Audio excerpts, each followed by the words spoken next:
Lord, itinataas ko na sa iyo ang lahat ng aking problema. Panginoon, maraming salamat sa laging pagiging ama namin, na laging nakabantay sa amin.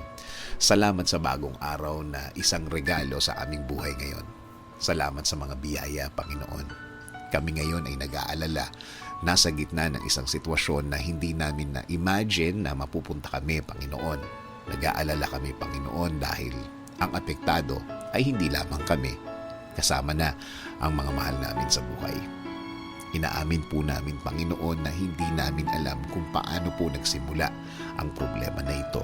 Kung paano po lumaki, bigla na lang nagpakita na ngayon ay malala na, Panginoon.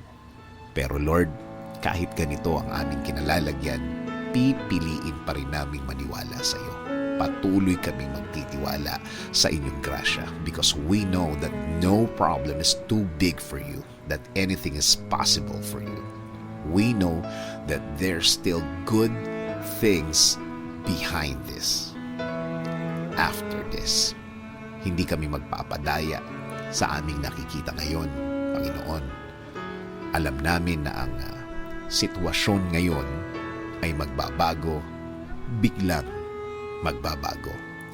Hindi kami maniniwala sa mga sinasabi ng ibang tao na baka mas lumala ito.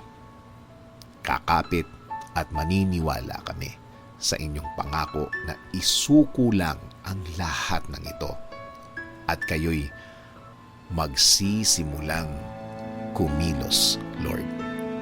Na kayo ang mangingibabaw sa lahat, na kayo ang masusunod na plano ninyo at hindi yung amin ang masusunod. Because we believe that your plan is to prosper us, not to harm us.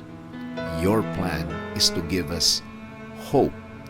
Your plan is to give us a good future. We will submit, we will offer, and we will surrender, Lord. Sa inyo kami palagi lalapit at palaging kakapit, Panginoon. Ikaw na po ang bahala sa aming araw ngayon at sa mga araw na parating. This is our prayer. In Jesus' name, Amen. Sabi nga sa Psalm 55:22, cast your burden on the Lord, and He will sustain you. He will never permit the righteous to be moved.